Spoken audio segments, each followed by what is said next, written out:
Hi, hello, and welcome. This is Lou Abbott. I'm the founder of MLMthewholetruth.com and the author of the book and course by the same name, MLM The Whole Truth. And that's available, of course, at my website, MLMthewholetruth.com. I want to welcome you to a continuing discussion of the critical success factors. In my book, I talk about 12 critical success factors that are absolutely necessary. They need to be in place if you want to achieve the greatest kind of income.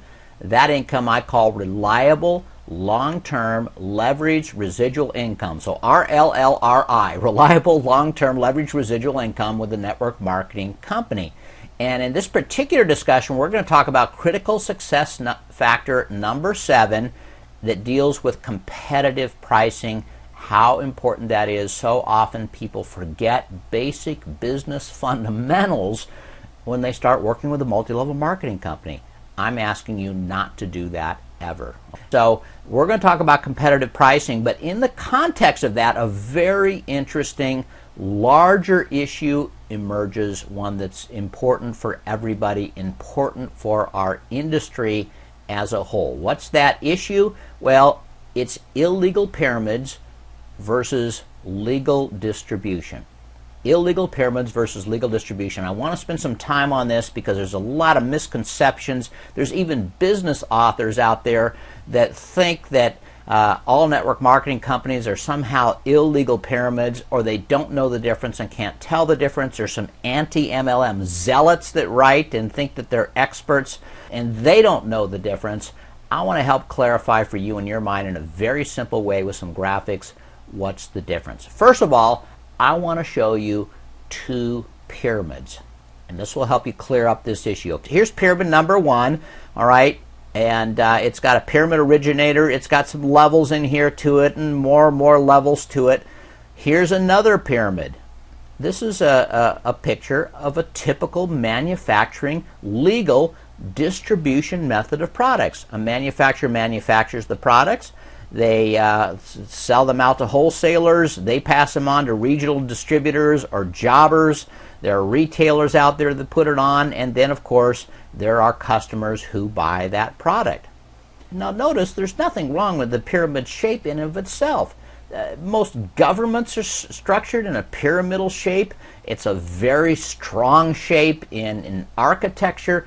Nothing wrong with pyramids. They're remarkable entities, right? But there are illegal pyramids, and you certainly don't want to participate in one of those, and you ought to know the difference if you're going to be in network marketing, because many people do not. So let me show you a big difference.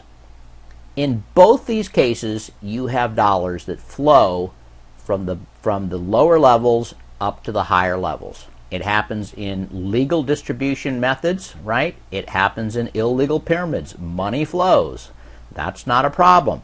What is a problem, though, and a distinguishing factor, is that value in a legal distribution function, value always flows back to the customers. So while you have dollars going up, you have value flowing back, and you have lots of customers who with a free will are saying, I happily give my money because I'm getting value. That's the case. Not so in an illegal pyramid. There's no value flowing back to these people over here. Instead, what you might have down here are dupes. And rightly so, the law tries to eliminate people from being dupes and protects people. But often that's an imperfect system, okay? So that's the difference between illegal pyramid and legal distribution. I used to think, well, heck, if there's products, it must be legal. If there's no products, it's not. Well, you're going to see it's not that cut and dried. There's some real gray areas here. But in the case of a legal distribution or a legal network marketing company, there must be customers. So the first thing you can do if you're looking at a business venture that someone says is a multi-level marketing venture, or they deny it, in either case, the question is, are there some customers? Are there real customers who buy the products or service and even reorder even though they're not part of the comp plan? In other words, it's not an additional motivation. They just think that it's a good value. Good question to ask. What percentage of the sales are to customers? Now, what percent should there be? You know, there isn't a legal definition of that.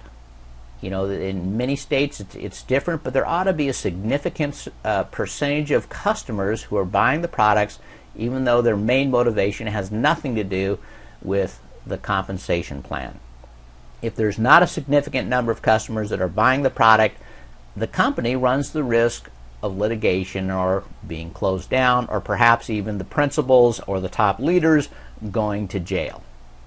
All right, so a typical legal MLM distribution model looks something like this. You do have a manufacturer, you've got an MLM company.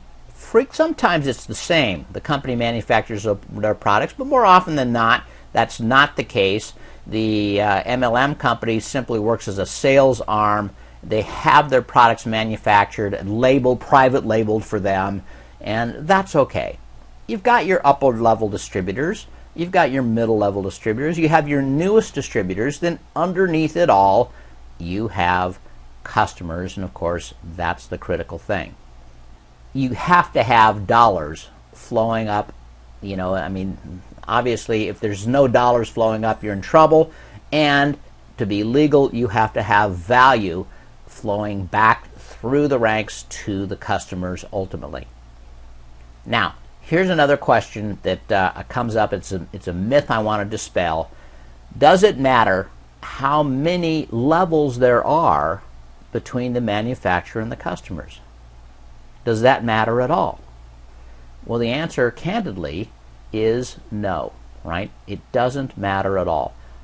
All that matters is that there's value flowing and that the customers are happy. I mean, if you had 100 levels and you were paying 100 people between the manufacturer and the customers, but the customers still felt they were getting great value, what difference could it possibly make?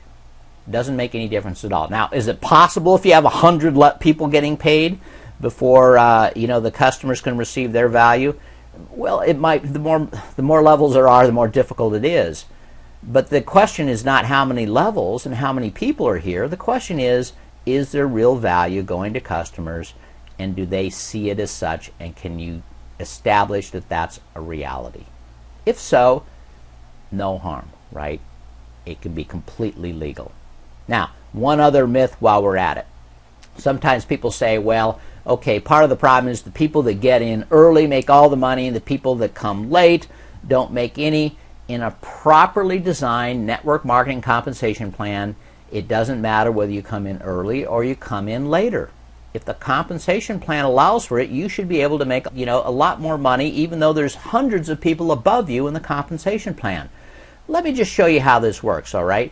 Let's say this is you up here. You're the very first person in a network marketing company, and you sponsor. This is you, and you sponsor 3 people.